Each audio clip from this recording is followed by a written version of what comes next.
নমস্কার, শুভ সন্ধ্যা। সিএর স্বাগতায় মণিময় রয়েছে আপনাদের সঙ্গে। শুরু করছি আজকের হাল্লা বল। দেখুন, পরিবেশে যদি আঘাত পড়ে কখনো, তো পরিবেশ তো ছেড়ে কথা বলে না। বিশ্ব পরিবেশ দিবস এই বার্তাটা আমরা প্রতিবার শুনি। তো কালের নিয়মে যদি কেউ কোনো রকম আঘাত দেয়, তার পাল্টা আঘাত হবেই। ওই নিউটনস থার্ড লয়ের মতন ব্যাপারটা। প্রত্যেক ক্রিয়ার সমান এবং বিপরীতমুখী প্রতিক্রিয়া আছে। তো আমরা এটা কেন বলছি আজকে হঠাৎ হাল্লা বলে শুরুতেই, সেটা বুঝতে পারবেন। মানে আমরা যদি একটু পুরনো ছবিগুলোর মধ্যে দিয়ে একটু আপনাদেরকে সারাউন্ড করাই, বারবার যদি একটুখানি আবারও ঘোরাই, তাহলে আপনারা বুঝতে পারবেন যে হ্যাঁ, বিষয়টা হয়তো সিমিলারলি তাই হচ্ছে। মানে এই স্বঘোষিত এক সেনাপতি বলেছিলেন 4 তারিখের পর ডিজে বাজবে। তো এই 4 তারিখের পর ডিজে বাজা, ডিম খাওয়ার মতন যে ছবিটা আমরা ফার্স্ট টাইম দেখেছিলাম অভিষেক বন্দ্যোপাধ্যায়, তিনি বাইরে বেরোলে ডিমও খেতে পারেন, সেই মুখ দিয়ে ডিম পড়ে যাচ্ছে, পচা ডিম, সেই ছবিটা আমাদের মনে পড়ে যায়। একই সঙ্গে মনে পড়ে যায় ওই কচু বনে একজন লাথি খেয়ে পড়ে গিয়েছিল। হ্যাঁ, বুঝতে পারছেন, জয়প্রকাশ মজুমদার।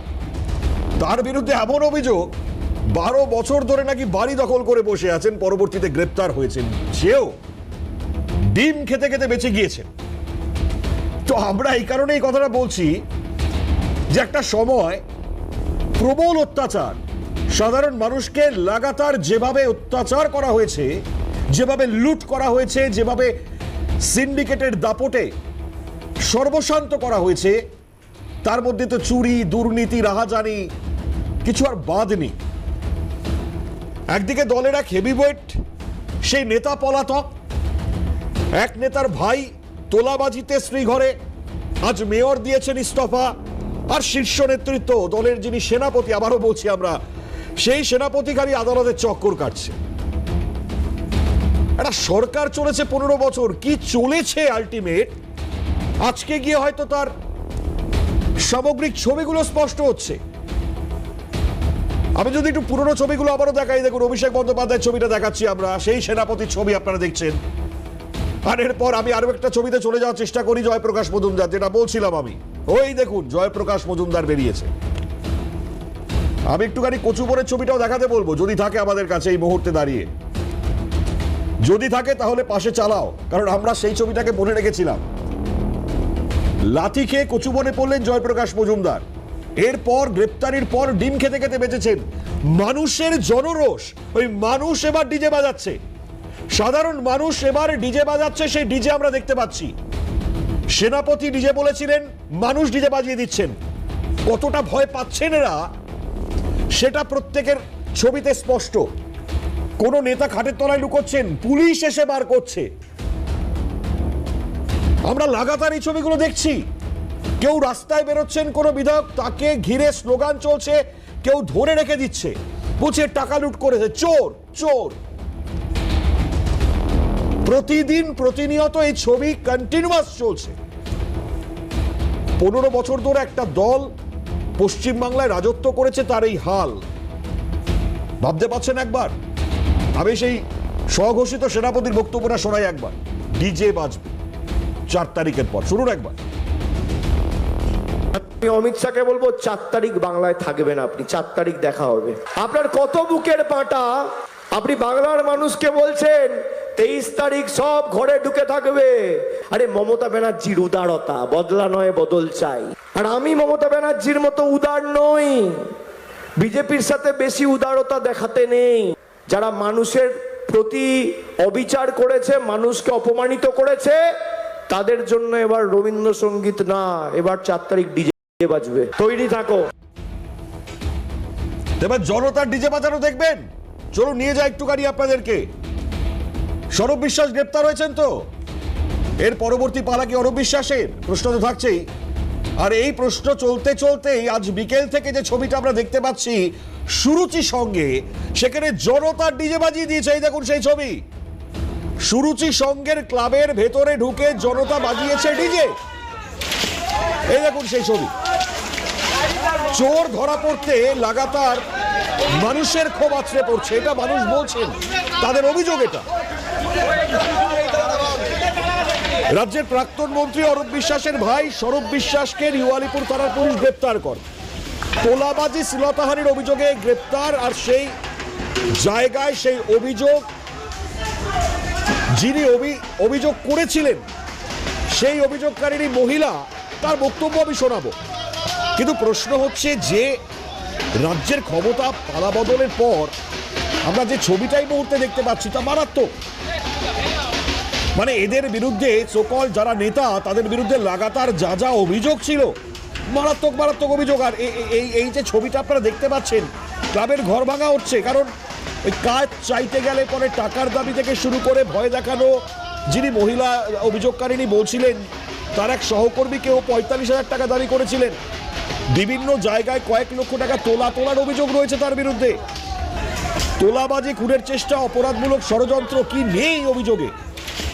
আজকে জনতা ডিজে বাজিয়ে দিয়েছে। আমি একটু অভিযোগকারিনীর বক্তব্য শোনাই, আমি আলোচনায় আসবো, অনেকটা সময় চলে গিয়েছে, আলোচনায় আসবো। তার আগে অভিযোগকারিনীর বক্তব্য শোনাই আপনাদেরকে, শুনুন।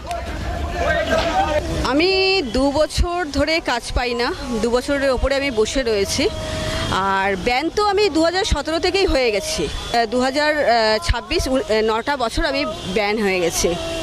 তো আমি কাজ পাই না বলে মাঝে মাঝেই আমাদের গিল্ডের অফিসে বাপি মালাকার আমাদের সেক্রেটারি, ওনার কাছে গিয়ে কাজ চাইতাম। উনি আমাকে কাজটা দিত না, হ্যারেস করতো, বলতো কাজ নেই। ঠিক আছে, আমি বলতাম যে কেন কাজটা দেওয়া হচ্ছে না। তা উনি তার পরিপ্রেক্ষিতে বলেছিল যে, অফিসেই বলেছিল যে এই ইন্ডাস্ট্রিতে কাজ করতে গেলে প্রিয় মানুষ হতে হয়। এবার প্রিয় মানুষটা কার হতে হয় সেটা তুমি বুঝে নাও। যে আমাদের মাথায় আছে স্বরূপ বিশ্বাস, এবং উনি এবার ওনাদের যে সিন্ডিকেটের র্যাকেট চলে তাদেরই হয়তো প্রিয় মানুষটা হতে হয়। স্বরূপ বিশ্বাস আমাদের প্রেসিডেন্ট ছিল তখন ফেডারেশনের। আমি বাপি মালাকারের নামে একটা চিঠি দিয়েছিলাম। ওই চিঠিটা তুলে নেওয়ার জন্য আমাকে 3 তারিখে শান্তনু দে রাতে 10:30টার সময় ফোন করে বলেছিল যে তোমার সঙ্গে কিছু কথা আছে, অন ফোনে বলা যাবে না। আমি যদি কালকে 4 তারিখ আমি যদি সন্ধ্যেবেলায় তোমার বাড়িতে আসি, আপত্তি আছে? তা উনি 4 তারিখে যথারীতি 8:30টার সময় আমার বাড়িতে আসে শান্তনু দে। থ্রেট প্রথমেই যেটা দিয়েছিল, তুমি এই চিঠিটা তুলে নাও বাপি মালাকারের নামে, ওদের সঙ্গে পেরে উঠতে পারবে না, না হলে স্বরূপ বিশ্বাস আর বাপি মালাকার তোমাকে মার্ডার করে দেবে, আর এমনভাবে মার্ডারটা করবে যেটা দেখানো হবে যে তুমি সুসাইড করেছো। না, আমাকে তো বলা হয়েছিল যে মেয়ে সাপ্লাই দিয়ে কাজ করো, আর না হলে স্বরূপ বিশ্বাসের বেড পার্টনার বা বাপি মালাকারের বেড পার্টনার হও। এই ঘটনার পিছনে শুধু কি স্বরূপ বিশ্বাসের হাত রয়েছে? উনি তো হচ্ছে মাথা, উনি মেন প্রিন্স যাকে বলে, রাজা। উনি সব সেনাপতিদেরকে চালাতেন, যেরকম সেরকম চলতো তারা। একটা সিন্ডিকেট র্যাকেট যাকে বলে। তাহলে এবার ভাবুন কোথায় সিন্ডিকেট নেই, ছোট থেকে বড় আর তার মাঝামাঝি যারা, প্রত্যেকটা জায়গায় সিন্ডিকেট, সবকিছুতে সিন্ডিকেট, তলাবাজি, দুর্নীতি, একেবারে আখড়ায় পরিণত হয়ে যাওয়া একটা দল। সেই দলের আজকের কি অবস্থা কার্যত আপনারা দেখে বুঝতে পারছেন। মানে এই অপরাধী চক্র বা এই সিন্ডিকেট চক্র তাসের ঘরের মতন কার্যত ভেঙে পড়েছে, দলটাই শেষ হয়ে গিয়েছে, তলানিতে চলে গিয়েছে। আজকে হচ্ছে এই পরিস্থিতি, একে একে গ্রেপ্তারি এবং তারপর সাধারণ মানুষ রাস্তায় বেরিয়ে ডিজে বাজিয়ে দিচ্ছে। আজকে এই হচ্ছে অবস্থা বা ছবি। আজকে অবশ্যই আলোচনায় যেতে হবে, কারণ আমরা স্বরূপ বিশ্বাসের বিরুদ্ধে যা যা অভিযোগ রয়েছে, তোলাবাজি, শ্লীলতাহানি, টেকনিশিয়ানদের ওপর জুলুম, যা যা অভিযোগ রয়েছে, সেই গোটা পরিস্থিতি নিয়ে আমরা ডেফিনেটলি শুরুতে আলোচনায় আসবো, কারণ তারপরে একাধিক প্রেক্ষাপট রয়েছে আজকের আলোচনা। যারা উপস্থিত রয়েছেন প্যানেলিস্টরা পরিচয় করে। আমাদের সঙ্গে রয়েছেন বিজেপি মুখপাত্র ফাল্গুনী পাত্র, ফাল্গুনী থেকে স্বাগত। আমাদের সঙ্গে রয়েছেন টিএমসি সমর্থক সৌরভ প্রিয় দত্ত, সৌরভ তাকে স্বাগত। রয়েছেন আমাদের সঙ্গে সুজিত পাটওয়ারি, কংগ্রেস মুখপাত্র, সুজিত দা আপনাকেও স্বাগত।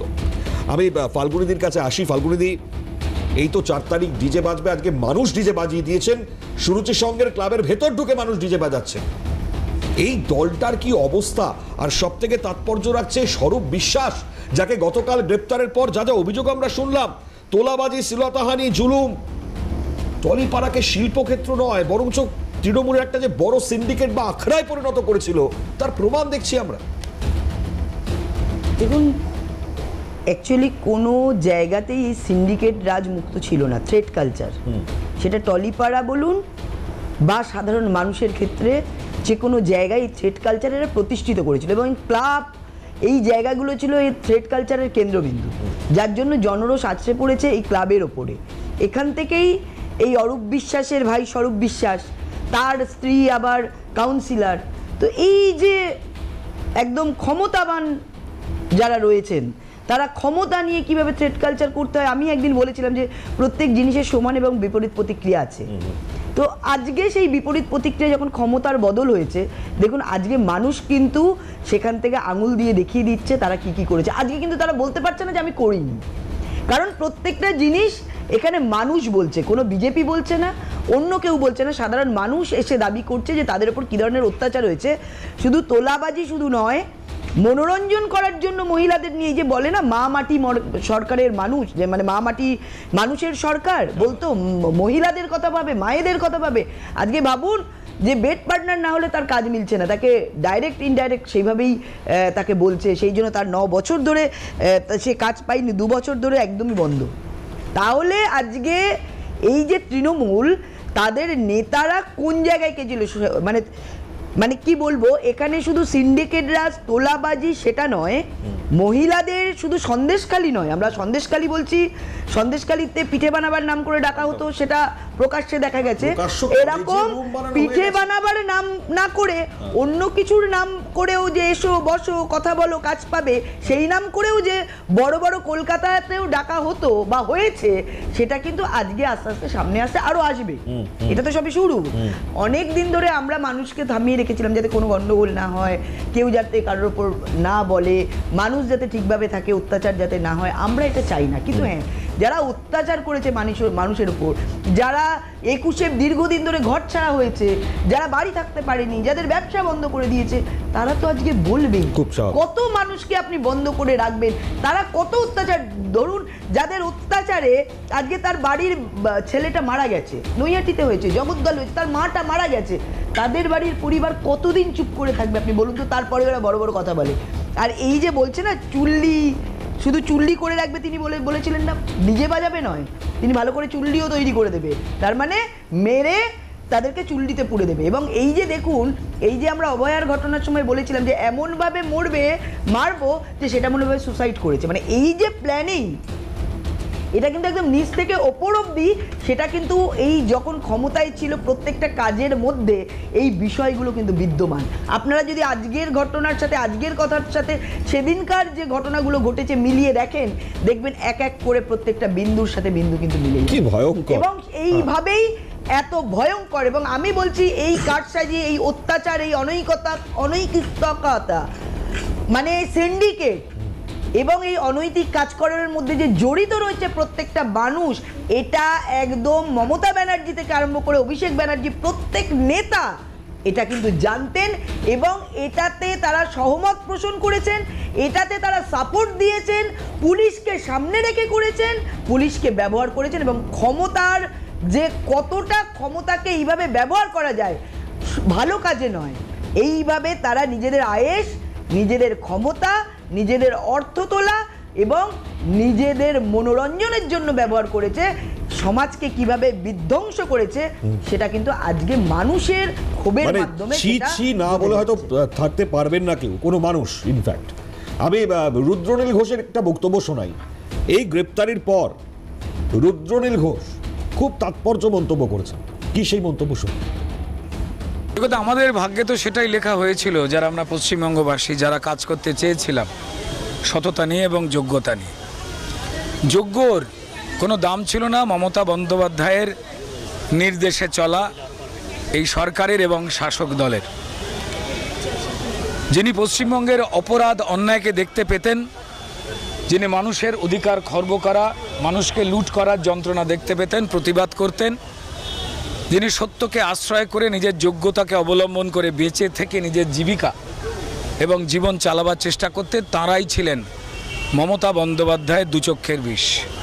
আর সেই মমতা বন্দ্যোপাধ্যায়ের লুঠের আদর্শে অনুপ্রাণিত হয়ে টলিউডে এই অরূপ এবং স্বরূপ বিশ্বাস, তারা সারা ভারতবর্ষের ফিল্ম ইন্ডাস্ট্রিতে যে নিয়ম নেই, যে নিয়মগুলো শিল্প জগৎকে ধ্বংস করে, শিল্পের পরিবেশকে নষ্ট করে, সেইগুলোই তারা করে গেছেন। টেকনিশিয়ানস, শিল্পী, প্রযোজক, পরিচালক একে অপরের মধ্যে সম্পর্ক খারাপ করিয়েছেন। তারা এমন পরিবেশ তৈরি করেছিলেন লুটের রাজত্ব, যেখানে তাদের পাপের আপনি যদি অংশীদার না হন তো তাহলে আপনার কাজ জুটবে না। আর যদি আপনি আপনার নিজের পেট ও পরিবার বাঁচাতে চান, অরূপ স্বরূপ বিশ্বাসদের অন্যায়ের পার্টনার হন। এই সিলেবাস তারা তৈরি করেছিলেন, যা মানবাধিকার বলুন, নাগরিক অধিকার বলুন, যার পক্ষে ভয়াবহ, গণতন্ত্রের পক্ষে ভয়াবহ। তো সময়ের নিয়ম, ধর্মের কল বাতাসে নড়ল, অহংকারের পতন হলো, দিশেহারা হলেন তথ্য সংস্কৃতি। বিশ্বাস ব্রাদার্সদের কুকর্ম, আর সেই কুকর্ম এবার মানুষের মুখে খুব স্বাভাবিকভাবে আমরা শুনতে পাচ্ছি যে ছবি। আমি সৌরভদার কাছে আসবো, তার আগে একটা বিরতি আমাকে নিতে হচ্ছে। বিরতির পর দ্রুত ফিরবো, সংক্ষিপ্ত বিরতির পর আলোচনায় আসবো, সঙ্গে থাকবো। ফিরে এলাম বিরতির পর। আমি সৌরভদার কাছে আসবো কারণ সৌরভদাকে আমরা জানি, সোশ্যাল মিডিয়াতে তার লেখাও আমরা পড়ি। মেরুদণ্ড সোজা রেখে তৃণমূল কংগ্রেসের সমর্থন তিনি করেন। আজকের দিনে দাঁড়িয়ে এই ছবিগুলো দেখবার পর সৌরভদা, লজ্জা লাগছে দলটার প্রতি? না, দলটার প্রতি না, অবশ্যই যে মানুষগুলো এই দলে ঢুকে এই ধরনের কালচার তৈরি করেছেন অবশ্যই লজ্জা লাগছে। এই বিষয়টা যে এখন এইভাবে চোখের সামনে এসেছে তা নয়, এগুলো বহুদিন ধরে আমরা সবাই জানি। হ্যাঁ, এটা যে অরূপ বিশ্বাস এবং সৌরভ বিশ্বাস যেভাবে ইন্ডাস্ট্রিকে, টলিউড ইন্ডাস্ট্রিকে তারা একটা রাজনীতিকরণ করে দিয়েছিল এবং প্রত্যেকের গায়ে একটা দলের দাগ দিয়ে দেওয়া, এই জিনিসগুলো তো হয়েছে, এগুলো তো অস্বীকার করে লাভ নেই। এবার বলবেন আগে বলেননি কেন, এখন খুব বড় একটা প্রশ্ন সবসময় সবাই করে, আগে বলেননি কেন।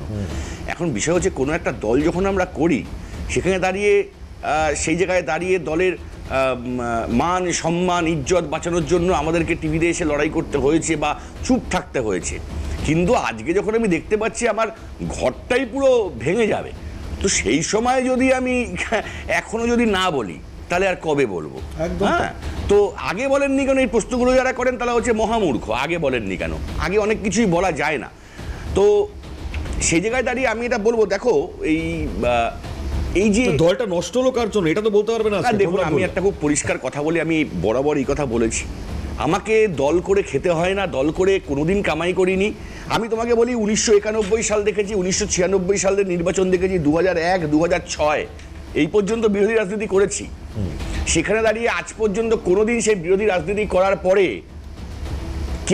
কাউকে পালিয়ে যেতে হচ্ছে এই বিষয়টা দেখিনি। 2026-এ হারার পরে যেভাবে লোকজন পালিয়ে যাচ্ছে, কেউ লুকিয়ে পড়ছে, নৈহাটির বিভিন্ন হ্যালো স্যার, বিভিন্ন নাট্য ব্যক্তিত্ব, বিভিন্ন সিনেমা আর্টিস্টরা যারা বিভিন্ন প্ররোচনামূলক ভাষণ দিয়ে আমাদেরকে দিয়েও ভাষণ করিয়েছে, তারা পালিয়ে যাচ্ছে, কিন্তু আমরা সিদ্ধারা সোজা করে আছি। তো এই জায়গাতে একটা জিনিস পরিষ্কার না বললেই নয়, যেটা মানতে হবে, না মানলে তো হবে না। যে দেখো, আমরা রাজনীতির না প্রত্যেকটা পাঠ পড়ে পড়ে উপরে উঠেছি একদম ছোট থেকে। আমার বাবা কাউন্সিলর হয়েছে, কংগ্রেস আমলে দাঁড়িয়েছে, হেরেছে, 2-3 বার দাঁড়িয়েছে, হেরেছে, 2009 সালে আবার জিতেছে। আমিও ছাত্র পরিষদ করতে করতে করতে করতে এখন একটা জায়গাতে মোটামুটি আছি।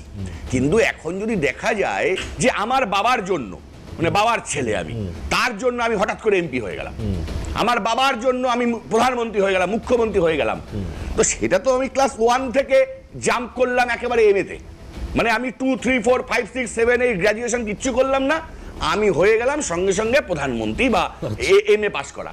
ফলে এই ক্ষেত্রে যারা এরকম হয়েছে তাদের জন্য এই দলটা শেষ হয়েছে। আর আইপ্যাক টাকা পয়সা খেয়ে বিজেপির দালালি করে, মানে বিজেপিকে খবর দিচ্ছে তৃণমূলকে খবর দিচ্ছে বিজেপির, এই ধরনের অসভ্যতা করে আজকে দলটা একেবারে গোষ্ঠীর ষষ্ঠী পুজো করে দেওয়ার পরেও এটা বুঝতে পারলো না কেউ আইপ্যাক এসব না, কে বলেছে বুঝতে পারেনি? কে বলেছে বুঝতে পারেনি? সবাই বুঝতে পেরেছে আইপ্যাক কি করছে। অনেক নেতা মুখ খুলেছে, মদন মিত্র যখন মুখ খুলে, যখন মদন মিত্রকে শোকজ করেছে, যখন কুণাল ঘোষ মুখ খুলেছে, কুণাল ঘোষকে শোকজ করেছে। আজকে দেখা যাচ্ছে যে নাকি বলতো, যে লাট সাহেব বলতো যে 60 বছর বয়সের লোকরা দৌড়াতে পারে না, এখন ইয়ং ব্লাড দৌড়াবে, ডিক টিক টিক খেলা হবে, এসো দেখি খেলা হবে, ওই নাচানাচি করতো, সেই নাচানাচি করা ইয়ং ব্লাড এখন ঘরের মধ্যে কম্বল মুড়ি দিয়ে পড়ে আছে। আর যে বৃদ্ধগুলো নাকি দৌড়াতে পারতো না, আজকে সেই কুণাল ঘোষ, আজকে সেই মদন মিত্র, আজকে সেই কল্যাণ ব্যানার্জিরা রাস্তায় মমতা বন্দ্যোপাধ্যায়কে আগলে দাঁড়িয়ে আছে, আমরা মমতা বন্দ্যোপাধ্যায়কে আগলে দাঁড়িয়ে আছি। আর ওই হ্যালো স্যার আজকে লেজ গুটিয়ে নৈহাটির বুকে লুকিয়ে রয়েছে কর্মীদেরকে বিপদে ফেলে। আজকেই তো বলার সময়। আমি তীব্র ধিক্কার জানাই, এবং যারা যারা এই ধরনের কাজ করেছে আমি বলবো আইনের মাধ্যমে এদের প্রত্যেকের যেন এমন শাস্তি হয়, এরকম রাজনৈতিক ব্যক্তিত্ব কোন দলে না থাকে। মারাত্মক, ফাল্গুনি দি মারাত্মক বক্তব্য। দেরিতে হলেও উনি কিছুটা স্বীকার করেছেন, এর জন্য ওনাকে ধন্যবাদ। আমি যখন দেখুন, ক্ষমতায় বিষয় ছিলাম হচ্ছে তখন আমি এই বিভিন্ন বিষয়গুলো আমরা আগেও বলেছি। হ্যাঁ। তখন আপনি যেহেতু ক্ষমতায় ছিল বলতে পারেননি, আজ আপনি ফ্রি হয়েছেন, মানে ভাবুন আপনার এমনই ক্ষমতার অলিন্দে এমনই ছিলেন যে ক্ষমতা আপনাদের স্বাধীনতা দেয়নি, দেয়নি। কখনো বলতে পারেননি আপনারা। তবু আপনাদের ধন্যবাদ যে আপনি সত্যিটা কিছুটা হলেও বললেন। দেখুন আজকে অরূপ হবে স্বরূপ বিশ্বাস গ্রেপ্তার হয়েছে। আজকে অভিষেক ব্যানার্জির যা পরিস্থিতি, দেশ ছেড়ে পালাবার মতো পরিস্থিতি রয়েছে। মৌখালি শওকত মাচ্চোর, সে তো গানই বেরিয়ে গেছে যে কিভাবে সে চুরি করেছে, শুধু মাছ থেকে শুরু করে অনেক কিছু। হ্যাঁ, তাজা নেতা শওকত মোল্লা কি করেছে, তো সেটা তো আমরা শওকত মোল্লা গায়েব, এত হিরো, এত কিছু ভালো মানুষ, তার জন্য সবাই গলা ফাটিয়েছে, আজকে দেখুন গায়েব। আজকে গুলশানের যে সুশান্ত ঘোষ, কোথায় সেই গুলশান, গায়েব। আচ্ছা আজকে বলছেন যে ফিরহাদ হাকিম আজকে কেন, দেখুন যদিও এটা তাদের দলের ব্যাপার আমরা বলতে চাইনি, কিন্তু আজকে কেন ইস্তফা দিতে হলো, কেউ তো তাকে বলেনি। আজকে তার বিবেক ফিরে পেল। আমি বিবেক না, আমার এখানে প্রশ্ন করতে ইচ্ছে করছে জাহাজ ডোবার আগে ক্যাপ্টেনের পালিয়ে যাওয়া নিয়ে, মানে আমার এটা এই কারণেই প্রশ্ন, কলকাতা পুরসভার ভাড়ার শূন্য, চারিদিকে দুর্নীতি, ব্যর্থতা, এই একটা প্রশাসনিক ব্যর্থতার দায় এড়িয়ে যাওয়ার জন্য কি পদত্যাগ? একদমই তাই, একদমই। তিনি নেতাজি ওই বুট পরে হেঁটে ওইখানে জল ছিল, তার আজকের দিনে মনে হয়েছে 15 বছরে তিনি কিছু করতে পারেননি। আজকে তার মনে হচ্ছে যে আমি এটা করতে চেয়েছি, করতে পারিনি। 15 বছর ধরে তিনি কি করেছেন? হয়তো তিনি বলতে পারেন তিনি মিনি পাকিস্তানটা করতে পারেননি, সেই দুঃখটা মনে থেকে গেছে, এটা বলতে পারেন। তিনি হয়তো দাওয়াতে ইসলাম সবাইকে দেওয়াতে পারেননি, তার দেওয়ানোর ইচ্ছে ছিল, সেই জন্য তিনি মনে দুঃখ পাচ্ছেন, সেটা তো বলতে পারছেন না, কারণ এখন তো পালাবদল হয়েছে সেই, এবং তিনি বুঝতে পারছেন যে দাওয়াতে ইসলাম তিনি যাদের দিতে চেয়েছিলেন তারাই পালাবদলটা ঘটিয়ে দিয়েছে। বুঝলাম। তো স্বভাবতই আজকে তিনি জানেন যে এর পরে তার দিকেও পচা ডিম না চলে আসে বা ভালো ডিম না চলে আসে, তিনি ভয়েতে তিনি ইস্তফা, এটা তার ব্যাপার, কাজ করতে পারছেন না। তিনি জানেন যে চুরি, যে ধরনের রাহাজানি, তোলাবাজি, তিনি মন্ত্রী ছিলেন, তিনি মেয়র ছিলেন, দায়িত্ব নিয়ে যেগুলো করেছেন এগুলো ফাঁস হবে, সেগুলো একদম সামনে রয়েছে, সেই জন্যই তিনি ইস্তফা দিয়ে সরে পড়েছেন তাড়াতাড়ি, ঠিক, যে কিছু হওয়ার আগেই আমি সরে পড়ি। তাহলে সুজিত দা কি বলবেন, মানে ওই 98 সালে দল ভাঙিয়ে যে পরিস্থিতি তৈরি করেছিল, তৃণমূল নামক দলটি উৎপন্ন হয়েছিল, কি হয়েছিল আপনাদের সাথে, শুনুন আজকে তার ব্যাকফায়ার। শুভ সন্ধ্যা, আজকের পরিবেশ দিবস, এরকম একটা দিনে বলতে পেরে ভালো লাগছে, পরিবেশের সঙ্গে সব রকম পরিবেশ শুদ্ধ হোক, শুধু প্রাকৃতিক পরিবেশ নয়, তার সঙ্গে সামাজিক, রাজনৈতিক এবং অর্থনৈতিক পরিবেশ শুদ্ধ হোক। 98-এর কথা বললেন, দেখুন যেদিন মমতা ব্যানার্জি বেরিয়ে গেলেন 98-এ, অল ইন্ডিয়া কংগ্রেস, আমি তখন ওই কাঠের ঘরটা, আমাদের তখন কাঠের ঘর, ওখানে আমাদের প্রদেশ অফিস, সোমেনদা তখন প্রেসিডেন্ট, আমি ওই কাঠের অফিসে সেই দিন প্রেজেন্ট, তখন আমরা জেনে গেছিলাম যেরকম ঘটনা ঘটছে, আমাদেরই এমপি, আমাদের এমএলএদের নিয়ে উনি অলরেডি রাষ্ট্রপতি, মহামান্য রাষ্ট্রপতি এবং নির্বাচন কমিশনকে জানিয়ে দিয়েছেন আমি দল করছি। দিল্লি বারবার করে সোমেনদাকে বলছে, হাজি মোহাম্মদ স্ট্রিটে বসে আছি আমরা, দিল্লি বারবার করে সোমেনদাকে বলছে যে ইমিডিয়েট সাসপেন্ড করো। সোমেনদা শুধু বলেছিল একটা কথা, যে ডেড বডির ওপর গুলি চালাতে হবে আমাকে, আমি তাই চালাবো। সেটা অলরেডি তিনি দল গঠন করেছেন। সেদিন কিন্তু আমাদের বুকটা ভেঙে গেছিল, জাতীয় কংগ্রেস কি দেয়নি মমতা ব্যানার্জিকে। রাজীব গান্ধী যুব কংগ্রেসের সভানেত্রী করলেন, সোনিয়া গান্ধী বিভিন্ন অসীমা ক্যাবিনেটে মন্ত্রী করলেন। আর একটা কথা বলি, আমি আজও শ্রদ্ধা করি মানুষটা, বাজপেয়ীজি, উনি ভিন্ন দল করেন, তার মতাদর্শের সঙ্গে আমার মতাদর্শ মিল নেই, কিন্তু ব্যক্তিগতভাবে আমি খুব কাছাকাছি একটা সময় দেখার সুযোগ হয়েছিল, 85 থেকে 89, এই 5 বছর। হ্যাঁ, তা আমি ভদ্রলোককে খুব রিগার্ড করি, রেসপেক্ট করি, আজও করি। সে তার মতো মানুষ হল, আর মায়ের পায়ের দিয়ে প্রণাম করে বাড়িতে এসেছে, উনি সবার সঙ্গে বেইমানি করলেন। এবং আমরা না জেনে 84-এ ওনার নামে ডক্টর বলে প্রচার করেছি, যাদবপুরের ক্যান্ডিডেট, মগরাহাট, আমি মগরাহাট পূর্ব, মগরাহাট পশ্চিম, যাদবপুরের সঙ্গে 84। বুঝলাম, মানে আপনি যেটা বলছেন, এক মিনিট ভরা শেষ হয়নি। এই ভদ্রমহিলার যে বেইমানিটা কংগ্রেসের সঙ্গে করেছে, দেখুন বেইমানি আর বিশ্বাসঘাতকতা প্রকৃতি যেমন সহ্য করে না, তেমন মানুষ যেমন সহ্য করে না, জনগণও সহ্য করে না। এবং ব্যাক টু পয়েন্ট, একটা লাস্ট বলে দাও, যখন 98 সালে এই বেইমানটা চিনে গেলেন, আমি বলছি তখন 2011 সালে কি করে তার সঙ্গে জোট করে? হ্যাঁ নিশ্চয়ই। হ্যাঁ খুব ভালো কথা। 2011 সালের জোটটা এই জন্য করতে হয়েছিল, সময় অনেক কিছু দাবি করে। আজকে বলতে হবে যে তাহলে বিজেপির সঙ্গে আজকের বিজেপি যে ভুল হয়েছে, যখন 98-এর বিজেপির হাত ধরে মমতা ব্যানার্জি আনলো পশ্চিমবঙ্গ আমি চিনি না সরকার তুমি নিয়ে চলো, তখন তো বুঝতে পারি আজকের বিজেপি খারাপ সেটা বুঝতে পেরেছিল মমতা ব্যানার্জি। 98 তো বিজেপি হাত ধরে এনেছে এবং আনন্দবাজারের ক্যাপশন হয়েছে, আমি নামটা করা উচিত নয় কোনো পত্রিকার, একটা পশ্চিমবাংলার বড় পত্রিকায় বিভিন্ন পত্রিকার ক্যাপশন হলো মমতা ব্যানার্জি হাত ধরে বিজেপিকে এনেছে। সেদিন ভুল হয়নি, সেদিন দুটো কারণ ছিল, শুনে রাখুন। তাহলে আপনাকে বলতে হবে, আপনাকে শুনতে হবে। শুনুন, অসামরিক পারমাণবিক চুক্তিতে তখন জ্যোতিবাবু মারা গেছেন, তিনি বারবার করে প্রকাশ করতে বলেছিলেন আর যাই করো আন্ডার পার্লামেন্ট তোমরা অনাস্থা এনো না, 1 মিনিট অনাস্থা এনো না, কিন্তু প্রকাশ করাতে কথা অনাস্থা আনা হলো এবং কংগ্রেস টিকে গেল। সেদিনই সোনিয়া গান্ধী এবং প্রণববাবু বলেছিলেন নো মোর, জোড়া বামফ্রন্টকে হারিয়ে দেবো, কেরল পশ্চিমবাংলা। তাই সময়ের প্রয়োজনে সেদিন আমরা ধরেছিলাম এবং সেদিন যদি হাত না ধরতাম মমতা ব্যানার্জি জয়াদ্রত 12 বছর তপস্যা করে পাণ্ডবদের একদিনের জন্য পরাস্ত করতে পেরেছিল। তৃণমূল যদি 24 বছর মানে দুযুগ তপস্যা করতো তৃণমূল, আমরা যদি ক্ষমতায় না দিতাম। শুনুন 99 এখন তাহলে লড়াই চলবে, মানে আবার কেউ বলবেন আমাকে নিন, 1 মিনিট হতেই তো পারে এটা। উত্তর দেবো।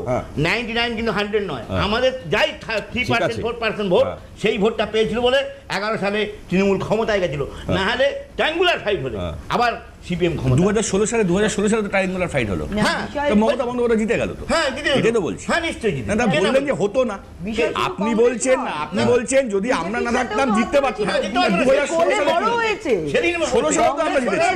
বিজেপির কোলে বড় হয়েছে তৃণমূল। আজকে বিজেপি না থাকলে ওই জায়গায় তৃণমূল আসতেই পারতো না। ভোট হয়নি 16 সালে 21 সালে ভোটই হয়নি, একে অন্যের পরিপূরক। 16 সালে এটা হচ্ছে বিষয়। শুধু 11 ভোট হয়েছে। না সরকার এই আপনার জাহাঙ্গীর এরাই তো ভোট করেছে, এরাই তো নিজে বাড়ি ভোট করেছে। আজকে ব্যালট চিবিয়ে খেতে হচ্ছে পঞ্চায়েতে। 23-এর পঞ্চায়েত আপনারা দেখেছেন, আপনার টিভিতে দেখেছেন ব্যালট চিবিয়ে খাচ্ছে, ভিডিও চরমে তাহলে ভোট তো হয়নি, জিতবো করতে লোকে, ভোট দিতে না যেতে পারলে। আজকে তো গোটা যাই হোক, এই দলের এখন এই বর্তমান অবস্থা থেকে আপনাদের দলের ভালো লাগছে? অবস্থা নিশ্চয়ই ভালো লাগছে। কিরকম? সেদিনের কষ্টটা বুঝুক, যে আমাদের কি কষ্ট, আমার বুক ভেঙে গেছিল যখন একটা নেতা বেরিয়ে গেল, সুব্রত মুখার্জি মেয়র ক্যালকাটা কর্পোরেশনের এমএলএ কংগ্রেসে। ভাবতে পারছেন আমাদের কি কষ্ট হয়েছিল, আমরা কি কষ্ট পেয়েছিলাম আজকে? হ্যাঁ আপনি বলেছেন প্রত্যেক ক্রিয়ার বিপরীত প্রতিক্রিয়া, সেদিন আমাদের কষ্ট হয়নি। এক একজন নেতা যখন বেরিয়ে যেত আমাদের বুক ভেঙে যেত, কিন্তু আমরা দলটাকে আগলে বসে আছি। 49 বছর ক্ষমতায় নেই, কিন্তু বিশ্বাস করি যে আমাদের নীতি আছে, আদর্শ আছে। আজ অথবা কাল, টুডে অর টুমোরো আমরা ক্ষমতায় আসবো। বাট একটা দল যার নীতি আদর্শ ছিল না, কেবলমাত্র কতটা ভাঁওতাবাজার চোর চিটিংবাজ, একদম চোর চিটিংবাজ, তাদেরকে নিয়ে চলেছে, চলে আজকের এই অবস্থা হবেই তো। এটা ঠিক। আরেকটা কথা বলি, আপনি বলবেন, অনেক বললে পরে অনেক বলে দেবেন, মারাত্মক বলছেন। আমি শুধু একটা বিষয়, মানে আমার প্রশ্ন হচ্ছে অভিষেক বন্দ্যোপাধ্যায়ের এই সইকাণ্ড নিয়ে দ্রুত শুনানিতে এখনো পর্যন্ত অভিষেক বন্দ্যোপাধ্যায়, ভাবুন একবার, আইনকে কত ভয় পাচ্ছেন, এখনো কোর্টের দ্বারস্থ হচ্ছেন। ভাবা যায় এটা দ্রুত বিরতির পরে এই জায়গায় ফিরবো, ঠিক সঙ্গে থাকবেন ততক্ষণ। ফিরে এলাম বিরতির পর। ওই পুরনো প্রশ্নই আবারও, সকল সেই সেনাপতি খালি দৌড়ে দৌড়ে ঘুরছেন রক্ষা কবচ পাওয়ার জন্য। আগে ছিল ইডিসিবিআই এর ভয়, এবার এমন এক কাণ্ডে জড়িয়ে গিয়েছেন যে ছি বদনাম হয়ে গিয়েছে। সেটা থেকে বাঁচবার জন্যও সে বারবার দৌড়ে দৌড়ে ঘুরছে। বাড়ি নিয়ে তো প্রবল সংশয়ের জায়গা দিয়ে বড় বড় লেকচার মারলেন, তারপরে আবার সুরসুর করে সময় চাইলেন। এরা কারা? তার মানে একটা বিষয় বুঝে নিতে হবে যে এরা ঘটনা ঘটিয়েছেন, তাই তো সৌরভদা? মানে আমি যদি এটা ধরে নিই তাতে খুব স্পষ্ট তার সহজ উত্তর, আইনকে না হলে তো আর ভয় পেতেন না, এটা তো ভয় পাচ্ছেন না। বিধায়করা তো বলছে যে আমার ওইটা আমার সই না, বহু বিধায়ক তো বলছে, তাই এখানে আমি আলাদা করে কি বলবো? বিষয়টা হচ্ছে যে আমি ওই যে একটা কথা আবার বললাম, এই যে বলছি না 2026-এ অনেকে বলছে যে 2026-এ এই ঘটনার পরে এই কর্মীরা বেরিয়ে যাচ্ছে, নেতারা বেরিয়ে যাচ্ছে, এরা সব বেঈমান গদ্দার, এই কথাগুলো বলছে। বিষয়টা তা না। আমরা তো বলছি আমরা 91 সালে, 96 সালে, 2001 সালে, 2006 সালে হারার পরেও আমরা নতুন উদ্যমে ঝাঁপিয়ে পড়তাম। এই যে সেনাপতি কথাটা বললে, সেনাপতিটা কি? সেনাপতি হচ্ছে যখন রাজা বিপদে পড়বে তখন সেনাপতি আগে থাকবে রাজার। আজকে আমরা 4 তারিখে রেজাল্ট বেরোনোর পর থেকে তুমি আমাকে বলো প্রায় 20-22 দিন 26 দিন পর্যন্ত কোন নেতা আমাদের মতন কর্মীদের পাশে এসে দাঁড়িয়েছে? ফলতা দেখলাম তো পুনর্নির্বাচনে, হ্যাঁ ওইটা বললাম, ফলতাতে পর্যন্ত সেই দেখা যাচ্ছে যে নীল শিয়ালের গল্প, শিয়াল নীল বালতির মধ্যে পড়ে গেছে, শিয়ালের গাটা নীল হয়ে গেছিল, ব্যাস ভগবান ভগবান করে সব শিয়ালকে দেবতা ভাবতে শুরু করলো, তারপর শিয়ালের গায়ে যে জল টল পড়লো আবার সে নীল রং চলে গেল, বিষয়টা সেরকম হলো।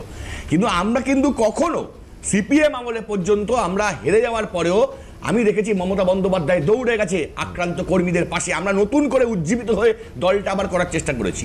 এই যে 2026 সালে হেরে আবার এই যে হার, তার জন্য আমরা কেউ বেরিয়ে যাচ্ছি না। কিন্তু বিষয় হচ্ছে যদি এরকম কোনো রাজপুত্র সেনাপতিকে রাখা হয় যার গালে একটা টোকা মারলে লাল দাগ হয়ে যাবে, আপেলের মতন দেখতে হবে, যার বাইরে ঢুকতে হলে আমার মতন সৌরভ দত্ত আমি ঢুকেছিলাম, আমার জামা প্যান্ট বাদ দিয়ে বাকি সব খুলতে হয়েছিল, সব খুলতে হয়েছিল আমাকে, ঘড়ি থেকে শুরু করে কোমরের তাবিজ থেকে শুরু করে সব খুলে আমাকে ঢুকতে হয়েছিল অভিষেকের বাড়ি। কেন? মানে এটা মানে আমার প্রশ্ন হচ্ছে কি, আমরা ক্রিমিনাল, আমরা আতঙ্কবাদী? তাহলে ডাকছো কেন? যদি চেনোই যদি আমাদেরকে, যখন ডাকছোই যখন আমার বায়োডাটা দেখতে বা আমি কিভাবে ভালো বলি কি না বলি এগুলো দেখতে, ডাকছো কেন? তারা ডাকবেই যদি। এরকম অপমানজনক শুধু এটা আমার সঙ্গে হয়নি, আজকে বলার পজিশনটা পর্যন্ত ছিল না যে দলের মধ্যে, আমার কথা তো ছেড়েই দাও, আজকে দেখো সমস্ত এমএলএ এমপিরা বলছে বলার পরিসর ছিল না। স্নেহাশিস চক্রবর্তীর মতো একটা ভদ্রলোক, সে বলছে আমাদের বলার পরিসরটা ছোট হয়ে গেছিল। আমরা কোন ছাট, আমরা তো এলাকার সামান্য দমদমের এলাকায় রাজনীতি করি। আসলে বিষয়টা কি, মমতা বন্দ্যোপাধ্যায় যদি না থাকতো, দেখো এটা সত্যি কথা, আমি বলছি মমতা বন্দ্যোপাধ্যায়, আমি বলি মমতা বন্দ্যোপাধ্যায় মুখ ছিল সিপিএম কে সরানোর জন্য, এবং যার জন্য যখন বিজেপির একটা অংশ, কংগ্রেস সবাই সাপোর্ট দিয়েছে, তার কারণ মমতা বন্দ্যোপাধ্যায় না থাকলে সিপিএম সরতো না। আজও আমরা বিশ্বাস করি যে মমতা বন্দ্যোপাধ্যায়ের ছবিটা যদি শুধু একা থাকে, তাহলে সেখানে আমরা লড়াই থেকে কামব্যাক করতে পারি। কারণ মমতা বন্দ্যোপাধ্যায় এতদিন ছিল চাটুকার পরিবৃত্ত, এবং ওই চাটুকার পরিবৃত্ত হয়ে তার কানে যাতে কোনো কথা না পৌঁছায়, এবং বিভিন্ন অভিশাপের যে দলগুলো তৈরি হয়েছিল, অভিশাপের দল, এই অভিশাপের দলগুলোর জন্য আমরা কর্মীরা রীতিমতো দিনের পর দিন দলে থেকেও ভুগেছি, এবং যার জন্য আজকে কিন্তু বিজেপি হারায়নি তৃণমূলকে। আমি তোমাকে বলছি বিজেপি তৃণমূলকে হারায়নি। এই তৃণমূলের কর্মীদের, পুরনো কর্মীদের কান্না, তাদেরকে ঢুকিয়ে দেওয়া, তাদেরকে শেষ করা, এই তৃণমূলের যে হায়, এই হায় মুকুল রায়ের চোখের জল, তাপস পালের চোখের জল, সোনালী গুহর চোখের জল, এদের চোখের জলে তৃণমূল কংগ্রেস আজকে হেরে গেছে। অভিষেককে গ্রেফতার হতে দেখতে চান তো সৌরভদা? আমি জানি না অভিষেক, হ্যাঁ অভিষেককে গ্রেফতার হতে দেখতে চান? আমি না, এইসব দেখো আমি এইসব বলতে পারবো না ও কি করেছে। ও যদি কিছু না করে থাকে গ্রেফতার হবে না, আর যদি কিছু করে থাকে গ্রেফতার হবে। ওকে, চলুন। ইন্দিরা গান্ধীও গ্রেফতার হয়েছে, কিন্তু আমি এটা আমি না তুলনা করছি না, আমি নেতা হিসাবে রাজনৈতিক গ্রেফতার হতেই পারে, সেটা আমি বলছি না, আমি তুলনা।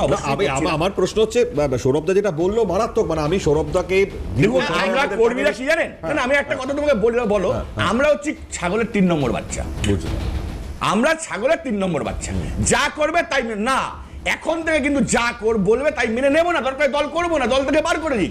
আমরা পিছন দিকে মমতা বন্দ্যোপাধ্যায়ের ছবি ছাড়া আর কোন যুবরাজ, অভিশাপ, এই সেই কোন ছবি আমরা দেখতে চাই না। তাতে যদি তৃণমূল কংগ্রেস রাখবে, তৃণমূল কংগ্রেস যদি বলে না তোমার দল করতে হবে, করবো না, দল করে খাই না, তো দল থেকে চাকরি নিয়ে নি।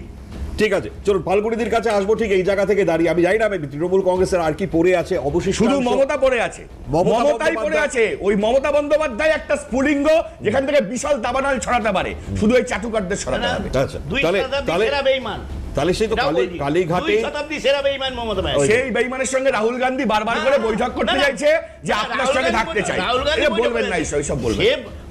এনডিএ জোটে আছে তাই, এনডিএ না, ইন্ডিয়া, আইএনডিআই। বেশ, ফাল্গুনিদি, মানে ইন্ডিয়া জোটে আছে তাই এটা চলবে, মানে এটা এখন এই মুহূর্তে দাঁড়িয়ে আগামী সময় হয়তো আরো বাড়বে, তাই তো ফাল্গুনিদি? মানে পরিস্থিতি যা দেখতে পাচ্ছি। আমার প্রশ্ন হচ্ছে কি, অভিষেক বন্দ্যোপাধ্যায়কে নিয়ে কেন এই জায়গায় এখনো দৌড়ে দৌড়ে ঘুরে বেড়াচ্ছেন? তিনি তো প্রমাণ করে দিচ্ছেন বারবার যে আমার সময় লাগবে, দোষী। এটা কি আর বলতে আর বাধা থাকছে? আর দেখুন, দোষী তো উনি সব দিক থেকেই, সেটা তো সেই জন্যই তো ডিমটা মানুষ ছুঁড়ে মারছে, সামনে বেরিয়ে এসছে। উনার যে 2000 পুলিশ নিয়ে ঘুরে বেড়ানো, জনতার গর্জন, ক্যাপশন, সেই ক্যাপশন তো শেষ। আজকে তো মানুষ বাইরে বেরিয়ে এসছে, মানুষের উপর যে অত্যাচার করেছে, যে ধরনের প্রতারণা করেছে মানুষের সাথে, মানুষ আজকে তাকে যোগ্য জবাব দিচ্ছে। আজকে সরকার সরে গেছে, ক্ষমতা চলে গেছে, মানুষ আজকে জবাব দিচ্ছে যে আমরা ওর বিচার করব। কিন্তু পুলিশ দিয়ে আমরা থামিয়ে রেখেছি, আমাদের সরকার, মানুষের সরকার সেটাকে থামিয়ে রেখেছে যে আমরা আইন নিজেদের হাতে নেব না, বিচারক বিচার করবে, আইন অনুযায়ী তার বিচার হবে, বিচার তো হবেই হবে, এর কোনো ভুল নেই। এবং আমি বলছি বিধায়করাই প্রমাণ করে দিয়েছে, তারা বলেছে এই সই আমাদের নয়। সে সই যে জাল হয়েছে এটা তো কোর্টে গেছে, বিচার হবে, কিন্তু তার আগে জলের মতো পরিষ্কার আমার সই আপনি দিয়েছেন, আমি বলছি ওটা আমার সই নয়, এর থেকে বড় প্রমাণে তো প্রকাশ্যে বিচার হয়ে গেল।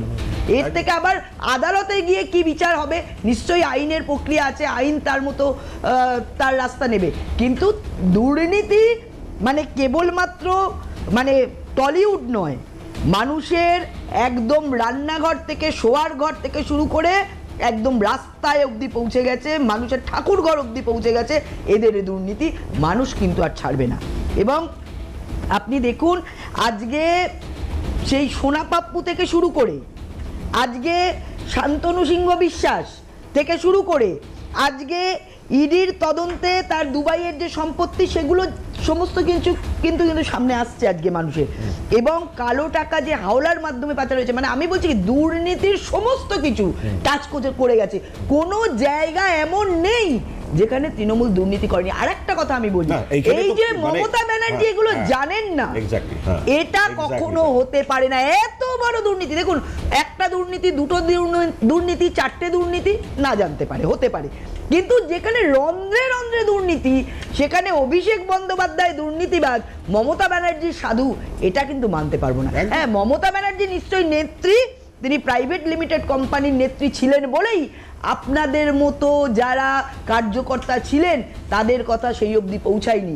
যদি এটা দল হতো তাহলে নিশ্চয়ই আপনাদের কথা সেই অবধি পৌঁছানোর ব্যবস্থা থাকতো। সেই জন্য প্রাইভেট লিমিটেড কোম্পানি, সেখানে মালিকের কাছে সব খবর যায় না, এটাই স্বাভাবিক। মমতা ব্যানার্জি তৃণমূলের মালিক ছিলেন, আর অভিষেক ব্যানার্জিকে তারপরেই সেই মালিক তিনি তৈরি করেছিলেন। তো সেইটা মানুষ মেনে নেয়নি, এবং যে অত্যাচার রন্ধ্রে রন্ধ্রে হয়েছে এটা আমি বিশ্বাস করি না, বা এই পশ্চিমবঙ্গের মানুষ বিশ্বাস করেন না যে মমতা ব্যানার্জি জানতেন না। সেই জন্য সততার প্রতীক যে পোস্টার তিনি প্রথম থেকে শুরু করেছিলেন, সেই পোস্টার কিন্তু সরিয়ে দিয়েছেন। আজকে রবীন্দ্রসঙ্গীত এইগুলো তো ডেফিনেটলি বলতে হবে, সৌরভদা ডেফিনেটলি বলবেন, কারণ এটা তো খুব ফ্যাকচুয়াল কথা যেটা ফাল্গুনিজি তুললেন এই মুহূর্তে দাঁড়িয়ে, হয়তো প্রত্যেকের মনেই প্রশ্নটা। আমি একটা দ্রুত বিরতি নেবো, কারণ এরপর তো আরো ছোট খাটো অনেকে পড়ে রয়েছেন যাদের ছবি আমরা দেখাবো, ডেফিনেটলি আলোচনাতেও আসবো, ততক্ষণ সঙ্গে থাকো।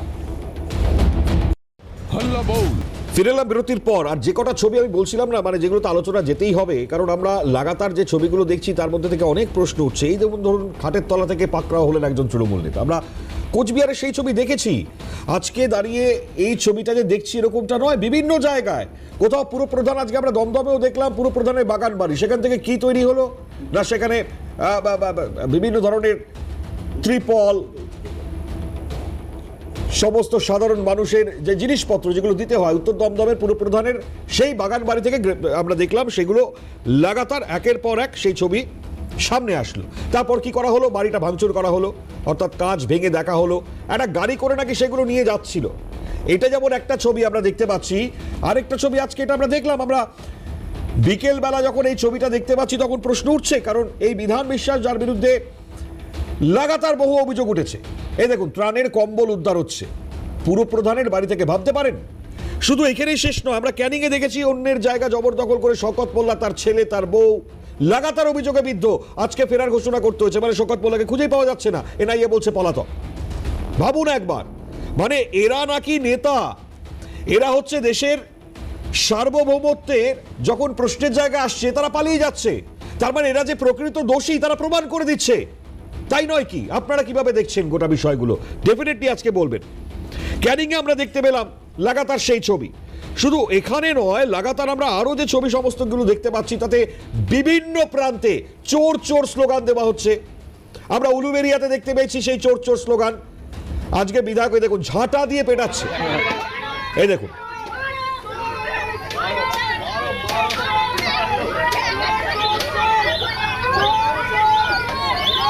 উলুবেরিয়ার বাগনানের এই ছবি, অরুণাভ সেন তৃণমূল বিধায়ক, তার ছবিতে ঝাঁটা পেটা করা হচ্ছে।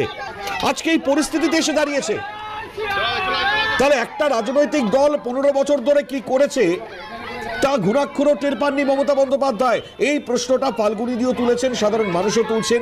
যতই অভিষেক বন্দ্যোপাধ্যায়কে সামনে নিয়ে এসে কাটাছেড়া হোক, কিন্তু এই প্রশ্নটাও সমানভাবে গুরুত্ব রাখে। আমি এই ছবিগুলো নিয়ে আমি একটু ফাল্গুনিদি আপনার থেকে নিয়ে আমি রিয়াকশন সৌরভদার থেকে নেব ডেফিনেটলি, কারণ আমরা এই ছবিগুলো দেখছি। আমরা এই ছবিগুলো দেখে দেখে ক্লান্ত বিধ্বস্ত হয়ে যাচ্ছি বারবার, যে কি অবস্থায় দলটা। আপনি বলছেন যে চাকরি দুর্নীতি, মমতা ব্যানার্জি কি সত্যি জানতেন না? নাকি তিনি পেছন থেকে প্রশ্রয় দিয়েছেন? আজকে বলুন তো, মমতা ব্যানার্জি এই যে বলছেন আমরা লক্ষ্মী ভান্ডার দিই, এত পুরুষ মানুষের নাম, মমতা ব্যানার্জি জানতেন না? কেন রাগ হবে না? কেন মানুষ আজকে ক্ষমতা পরিবর্তনে আজকে যারা বলতে, ভাবুন আমার নামে 38টা কেস রয়েছে, আমি বারবার বলেছি আপনাকে, আমি বোমবাদী, আমি খুন করেছি, আমি মার্ডারার। ভাবুন, ইভেন 18 সালে আমাকে রেপ কেস পর্যন্ত দিয়েছে, যেটা মহিলাদের ক্ষেত্রে হয় না, আমি নিয়ে গিয়ে করিয়েছি। মানে এটা বলতে আমাদের খারাপ লাগে, মানে অত্যাচারটা কোন জায়গায় হলে মানুষ এইভাবে বেরিয়ে এসে স্বতঃস্ফূর্তভাবে আজকে চোর চোর বলতে, তারা বলছে যে এতদিন আমাদের প্রতারণা করেছো, আজকে ক্ষমতার জন্য আমাদের অত্যাচার করেছো, আমাদের বন্ধ টোটো অটো বন্ধ করে দিয়েছো, আমাদের কাটমানি নিয়েছো, সিন্ডিকেট করেছো, যে জমি কিনবে তাকে টাকা দিতে হবে, যে বিক্রি করবে তাকে টাকা দিতে হবে, ওইখান থেকেই তাদের বাড়ি ইট বালি সিমেন্ট নিতে হবে, এই কি অত্যাচার ভর্তি হবে। আপনি দেখলেন সুরেন্দ্রনাথ কলেজে টাকা কিরকম উদ্ধার হচ্ছে, ভাবুন কলেজের মধ্যে যে যে জিনিস উদ্ধার হয়েছে, এগুলো ভাবা যায়? তা আপনি বলছেন এগুলো মমতা ব্যানার্জি কিছু জানতেন না? এটা কি সম্ভব যে পুলিশ মন্ত্রী পঞ্চায়েতের অফিস পঞ্চায়েতের ছাদে উদ্ধার হচ্ছে সব আপত্তিকর জিনিস? আজকে আমরা যখন বলেছি যে স্কুলের ছাদে বোমা, স্কুলের আলমারিতে আর্মস, আজকে এগুলো কোথা থেকে আসছে? মমতা ব্যানার্জি এগুলো জানেননি। কেন তিনি এইগুলো বারবার করে এদেরকে আড়াল করতে চেয়েছেন? যতবার রেপ হয়েছে, যেখানে যেখানে হয়েছে, মমতা ব্যানার্জি এই রেপিস্টদের আড়াল করতে চেয়েছে, যারা চুরি করেছে তিনি তাদেরকে আড়াল করতে চেয়েছে। তিনি তো বলতে পারতেন যে হ্যাঁ এটা অন্যায় হয়েছে। আপনার কথা ধরেই ফাল্গুনি দিয়ে আমার সৌরভদার কাছে প্রশ্ন, আমরা একটা ক্লিপস দেখেছিলাম ব্রাত্য বসুর, আমার ছেলেরাই চাকরি পাবে তৃণমূলের। আমি আজকে প্রশ্ন করতে চাই সৌরভদাকে, ব্রাত্য বসু কোথায়? তার তো কোনো রকম সারা শব্দ পাচ্ছি না এবং দেখতেও পাচ্ছি না আমরা। জানি না, আমার কাছেও খোঁজ নেই সেরকম যে কোথায় উনি আছেন। তো উনি তো দমদমের আমাদের বিধায়ক ছিলেন, তো জানি না উনি এখন কোথায়। তো আমি আপনার এলাকা আপনারা খোঁজ পাচ্ছেন না কোনো? আপনি তো, আমি তো দেখো, আমি তো নিমিত্ত মাত্র মাটির কেঁচো, হ্যাঁ, তা বড় বড় নেতাদেরই দেখা যাচ্ছে না। আমি এই সূত্রে একটা কথা বলবো, যখন তৃণমূল এসেছিল, ঠিক আমরা যে সিপিএম এর দুর্নীতির কথা বলি, সেই দুর্নীতিবাজ লোকগুলোকে যদি সঠিকভাবে প্রশাসন দিয়ে ধরাতো, তাহলে তৃণমূল হয়তো আজকে এত তাড়াতাড়ি এত দুর্নীতিতে ইনভলভ হয়ে আমি একটা শুধু কথা বলি, এটাও কিন্তু একটা ঘটনা। আমি যেরকম আজকে আমাদের সরকার আসার পর দেখুন, একদম আপনি দেখছেন মাটির তলা থেকে টাকা বেরোচ্ছে।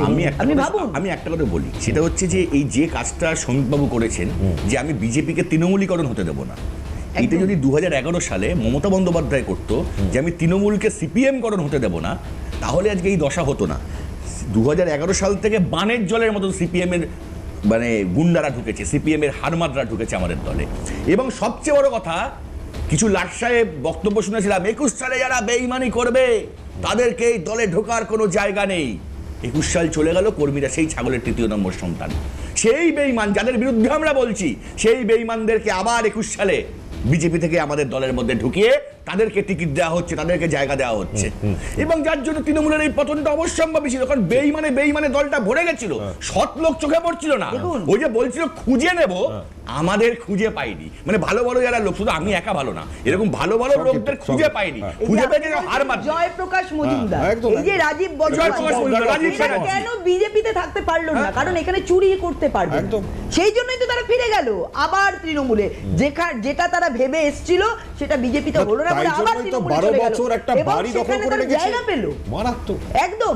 এবং আপনি ভাবুন, আমি বলছি মমতা ব্যানার্জি বুঝেই জেনে শুনেই এদেরকে নিয়েছে এই ধরনের কাজ করবে বলে, কারণ না হলে এত পরিমাণ দুর্নীতি কখনো সম্ভব নয় যদি ওপর নেতৃত্ব, পুলিশ মন্ত্রী, মুখ্যমন্ত্রীর হাত মাথায় না থাকে, তার প্রশ্রয় না থাকে, তাহলে 2, 3, 4টে দুর্নীতি হতে পারে মমতা ব্যানার্জিকে আড়াল রেখে।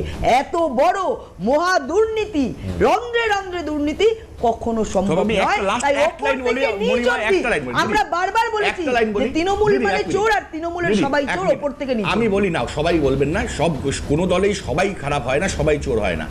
আমি শুধু একটা কথাই বলবো, আবেদন আমার শুভেন্দু অধিকারীর মহাশয়, মুখ্যমন্ত্রী, তার কাছে একটাই আবেদন, আইনের পথে সমস্ত বিচার চলুক, কিন্তু কোমরে দড়ি পরিয়ে যে কাজটা হচ্ছে এটা কিন্তু মানবতা বিরোধী। সে যেই হোক না কেন, বিজেপির কেউ অন্যায় করে তার কোমরে দড়ি পরিয়ে তাকে রাস্তায় ঘোরানো যায় না, বা তৃণমূলের কেউ হোক বা কংগ্রেসের কেউ হোক, এই দৃশ্য দৃশ্যটা বাংলার পক্ষে খুব খারাপ হচ্ছে। আমি একটা কথা বলি, এটি অনুরোধ আমার কাছে। একটা কথা আমি বলছি, মুখ্যমন্ত্রীকে না, না, শেষ করতে হবে, আপনি শেষ ঠিক করতে হবে। বলছেন।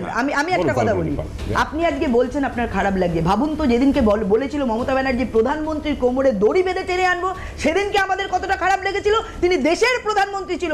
আজকে কোন চোর নেতাকে যদি ঘোড়ায় অন্যায় নিয়ম করছে, নেই। আপনি বলছেন আমরা বারণ করব, হাইকোর্ট বলছে এটা অন্যায়। না আমি বলছি, আমি আবেদন তো করতেই পারি। না না, আপনি আবেদন করুন, একদম আমি আপনার আবেদনকে একদম আমি অবমূল্যায়ন করছি না, আমি বলছি আপনি ঠিক বলছেন। তাহলে আমি দোষীদের শাস্তি বলছি দেওয়া হোক, জেল আজকে খাটুক। আপনি ভাবুন, এটাও আপনি বলুন যে যেদিন মোদিজিকে বলেছিল কোমরে দড়ি পরিয়ে আনবো, মমতা ব্যানার্জি বলেছিল সেটা ভুল ছিল এবং তার জন্যও তার পানিশমেন্ট হওয়া উচিত। চলুন সুজিত দা, 30 সেকেন্ড, খুব বেশি সময় পাবো না, বলুন। হ্যাঁ, সময় তো শেষ হয়ে একদম। না, দেখুন মমতা ব্যানার্জির একটাই টার্গেট ছিল, যে সিঁড়ি দিয়ে উঠবে সেই সিঁড়িতে লাথি মারবে। আচ্ছা। এবং অতীত ইতিহাস তাই বলেছে।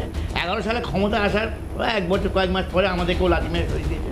এবং তখন তার একমাত্র টার্গেট বাংলায় যে কংগ্রেসকে কত ক্ষতি করা যায়, তাতে তৃণমূল, সে সিপিএমের যত পচা, যত হারমাদ, যত রকম দুষ্কৃতিকারী সবাইকে ডেকে আনতে হবে কংগ্রেসকে জব্দ করার জন্য।